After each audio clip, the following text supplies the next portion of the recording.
बात कर रहे हैं कि ज़ाहिर है कि हम IMF के प्रोग्राम में हैं और जो तफसीलात सामने आई हैं उसमें कई मामलात पर अभी भी जो दोनों फरीकैन हैं उस तरीके से ऑब्वियसली डिफरेंसेस हैं बट ऑब्वियसली उनको ब्रिज करने की कोशिश की जा रही है। एक और जो बड़ा इशू हमारा जो ऑब्वियसली जो जिस तेज़ रफ्तारी से पाकिस्तान के कर्ज़ों में इजाफा हुआ है और एक अनसस्टेनेबल होता जा रहा है और आगे चल के हम आपको बताएंगे भी, लेकिन उससे पहले शहबाज में एक बात ज़रूर करना चाहूँगा क्योंकि बार बार एक चीज़ आप दोहरा रहे हैं कि शायद इस दफ़ा जो IMF है इट अपेयर्स के कुछ चीज़ों को वो डिलिबरेटली इग्नोर भी कर रहे हैं, शायद उस तरह से इतने उनका मौक़िफ़ सख्त भी नहीं है, मतलब किसी भी पोजीशन लेना चाहते तो चीज़ें ख़राब भी हो सकती थी। तो उसकी क्या रीज़न है, ऐसा क्या चेंज हुआ है कि PDM की गवर्नमेंट में और इस केयर टेकर की गवर्नमेंट में are there any other geostrategic reasons, क्योंकि कुछ ऐसी इत्तलात कुछ ऐसी खबरें भी चलती रहती हैं, क्या उसके पीछे वो कहानी है? आखिर जो IMF का जो अप्रोच है अपेरेंट जो चेंज है उसके अंदर उसकी रीज़न क्या है? देखिए 3 से 4 बड़े फैक्टर्स हो सकते हैं। नंबर 1 कि उस वक्त की जो फाइनेंस मिनिस्ट्री की इकोनॉमिक मैनेजमेंट थी और जो इकोनॉमिक मैनेजर्स थे उनका IMF के साथ रिलेशनशिप और इस वक्त की जो टीम है उनका रिलेशनशिप। साबिक वज़ीर ख़ज़ाना इसहाक़ डार साहब बड़ी उस पर सख्त पोजीशन लेते थे IMF के ऊपर और उनकी कोशिश होती थी कि चीज़ों को वो अपने तरीके से देखें और वो बहुत ज़्यादा IMF की जो डिमांड है उसको मानने के हक़ में नहीं होते थे, वो पोजीशंस अपनी लेते थे। ये चीज़ इस दफ़ा नहीं हुई। इस दफ़ा जो कल भी हमने बात की कि जो IMF ने कहा बाय एंड लार्ज इन्होंने मान लिया। दूसरा जो फ़र्क जो इनके क्रेडिट पे जाता है हुकूमत के, वो ये कि वजारत ख़जाना की और जो वज़ीर ख़जाना है उनकी जो डीलिंग विद द IMF थी वो बड़ी पॉजिटिव और कंस्ट्रक्टिव थी। तो देवर फोर्थ कमिंग, जैसे भी हमने ब्रेक से पहले बात की कि जो हकायक थे इन्होंने उनको बयान कर दिए।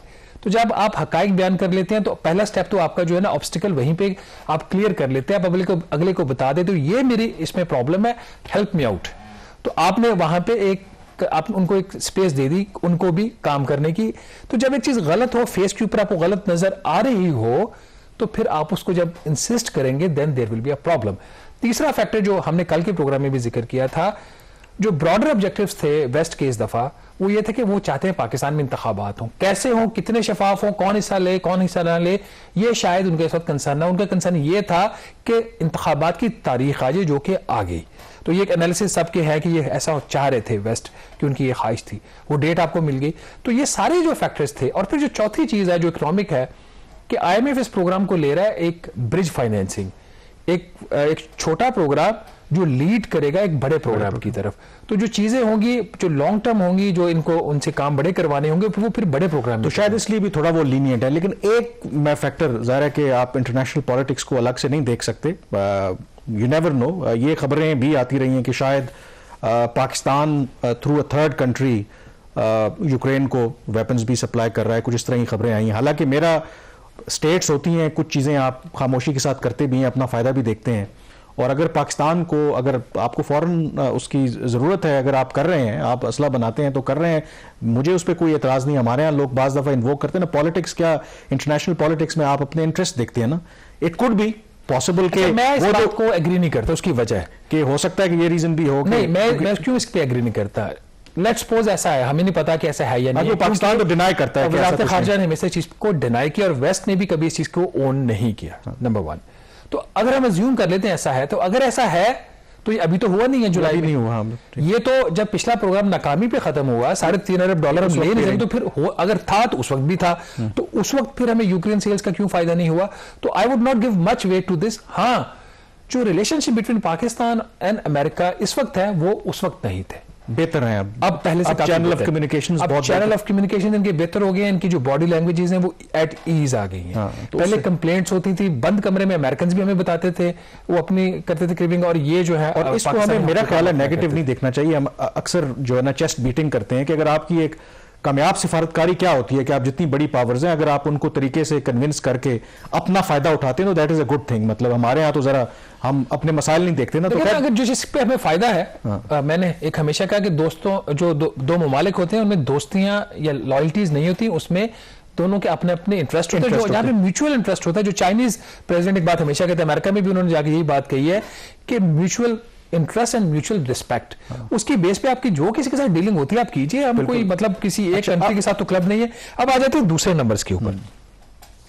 हमने वो जो 2 माह पहले खबर की थी उसमें जो एक कॉन्टेंटुअस इशू था उस वक्त, वो जो कर्जों के ऊपर सूद की अदायगी है वो कितनी है।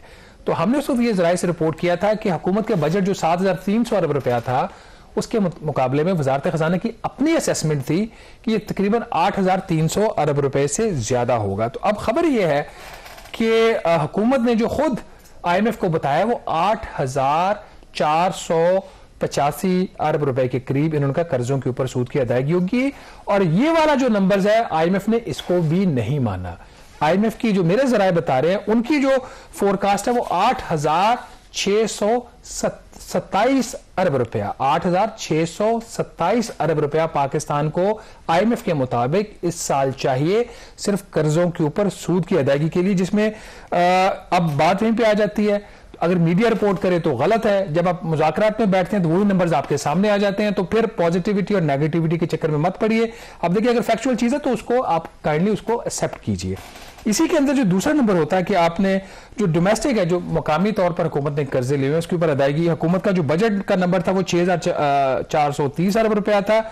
अब IMF के मुताबिक सिर्फ डोमेस्टिक कर्जों के ऊपर जो हमें पाकिस्तान को की जो रिक्वायरमेंट्स है तकरीबन 7,500 अरब रुपया है, जो हुकूमत की कुल जो उसकी एलोकेशन है उससे कहीं ज्यादा है। अब पीछे रह जाता है गैर मुल्की कर्जों के ऊपर सूद की अदायगी।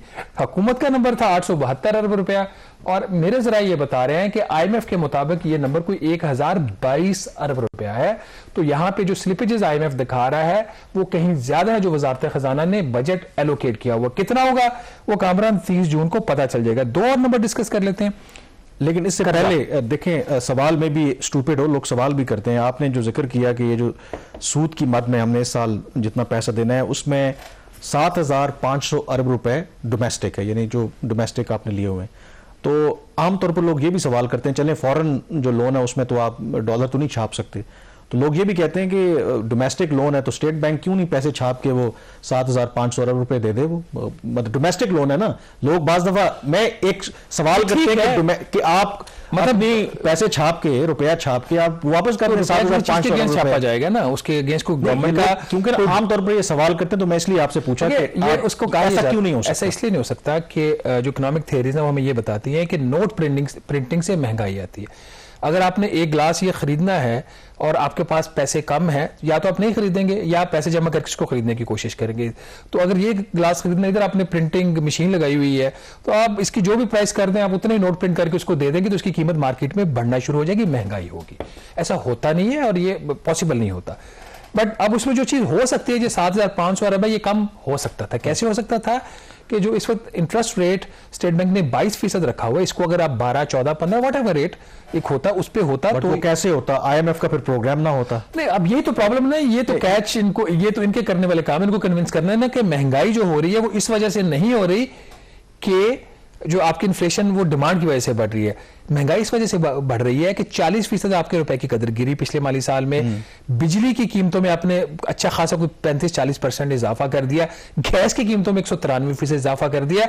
और कल जो नंबर आया है सेंसिटिव प्राइस इंडेक्स का, वो अलार्मिंग नंबर है, 42% महंगाई, और एक हफ्ते में उसमें जो इजाफा हुआ 10% हुआ है। क्यों? गैस की कीमतों में जो पाकिस्तान का गरीब तरीन तबका है उसके लिए कितना इजाफा हुआ है? 480%। कितना? पाकिस्तान का गरीब तरीन तबका, उसके लिए इस हुकूमत ने, इंटरिम गवर्नमेंट ने गैस की कीमतों में 480%। लेकिन इसका जो काउंटर आर्ग्यूमेंट ये भी है कि ये जो पाइप के जरिए जो गैस हमें आती है, डोमेस्टिक कितना नंबर, आई थिंक हार्डली 30% है। बट उसमें क्या गरीब नहीं है, 100% को नहीं, वो ठीक है।